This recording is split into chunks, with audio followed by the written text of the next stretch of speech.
Thank you. Thank you. So let me say, and I love you back. And I love you back. So let me say, my heart is full today. My heart is full today, full of gratitude for the trust you have placed in me, full of love for our country, and full of resolve. The outcome of this election is not what we wanted, not what we fought for, not what we voted for, but hear me when I say, the light of America's promise will always burn bright.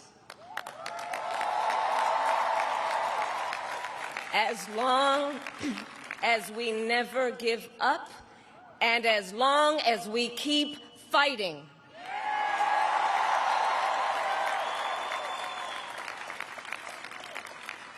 To my beloved Doug and our family, I love you so very much. To President Biden and Dr. Biden, thank you for your faith and support.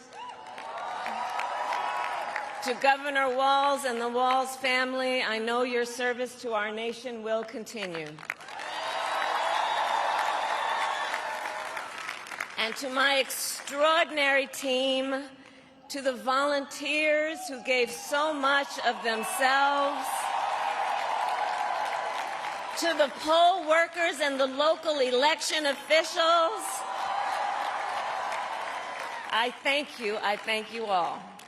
Look, I am so proud of the race we ran and the way we ran it,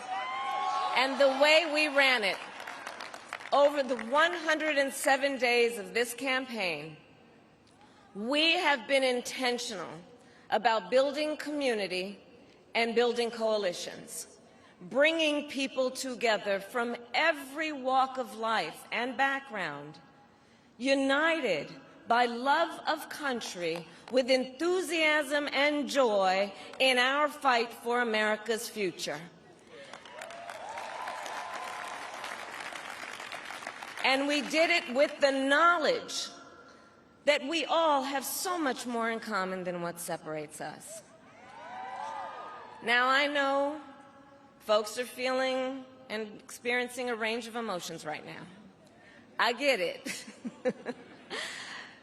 But we must accept the results of this election. Earlier today, I spoke with President-elect Trump and congratulated him on his victory. I also told him that we will help him and his team with their transition, and that we will engage in a peaceful transfer of power.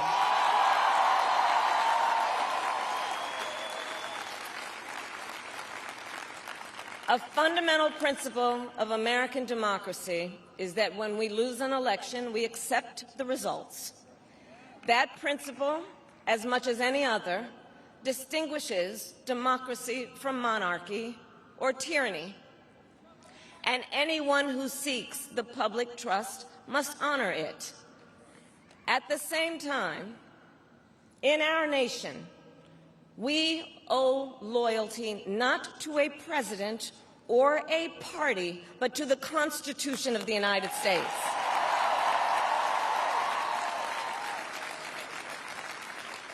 And loyalty to our conscience and to our God. My allegiance to all three is why I am here to say, while I concede this election, I do not concede the fight that fueled this campaign.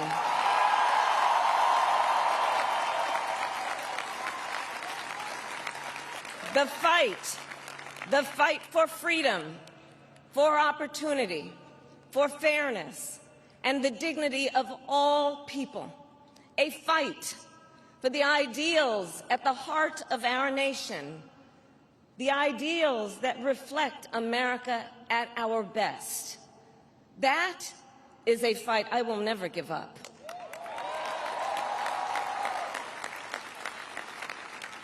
I will never give up the fight for a future where Americans can pursue their dreams, ambitions, and aspirations, where the women of America have the freedom to make decisions about their own body and not have their government telling them what to do. We will never give up the fight to protect our schools and our streets from gun violence. And America, we will never give up the fight for our democracy, for the rule of law, for equal justice, and for the sacred idea that every one of us, no matter who we are or where we start out, has certain fundamental rights and freedoms that must be respected and upheld.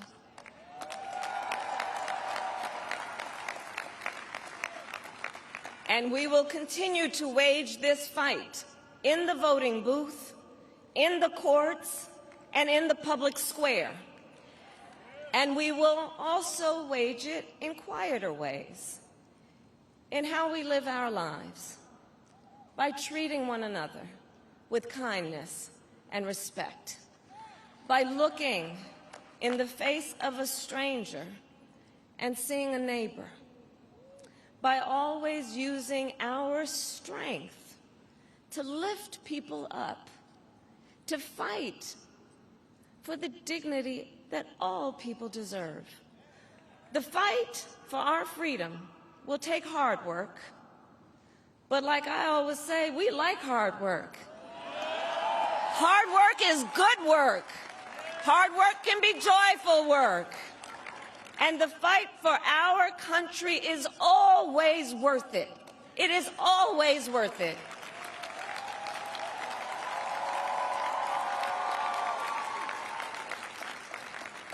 To the young people who are watching, it is... I love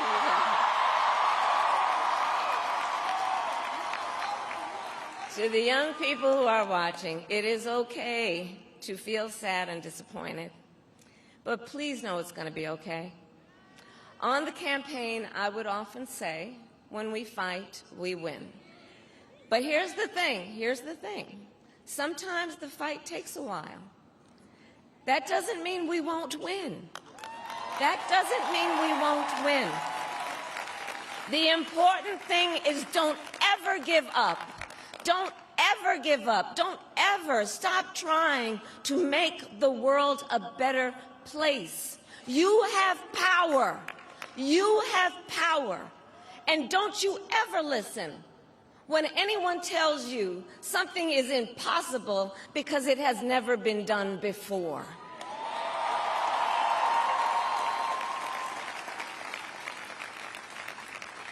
You have the capacity to do extraordinary good in the world. And so to everyone who is watching, do not despair. This is not a time to throw up our hands. This is a time to roll up our sleeves. This is a time to organize, to mobilize, and to stay engaged for the sake of freedom and justice and the future that we all know we can build together. Look, many of you know I started out as a prosecutor, and throughout my career I saw people at some of the worst times in their lives, people who had suffered great harm and great pain, and yet found within themselves the strength and the courage and the resolve to take the stand, to take a stand, to fight for justice, to fight for themselves, to fight for others. So let their courage be our inspiration. Let their determination be our charge. And I'll close with this. There's an adage an historian once called a law of history, true of every society across the ages. The adage is, only when it is dark enough can you see the stars. I know many people feel like we are entering a dark time, but for the benefit of us all, I hope that is not the case. But here's the thing, America, if it is, let us fill the sky with the light of a brilliant, brilliant billion of stars. The light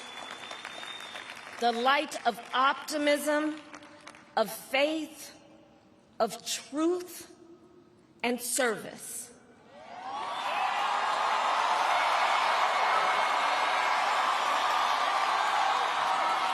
HU.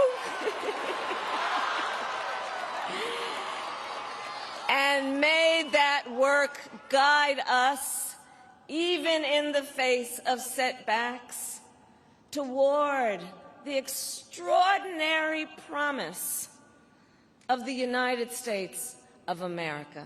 I thank you all. May God bless you, and may God bless the United States of America. I thank you all.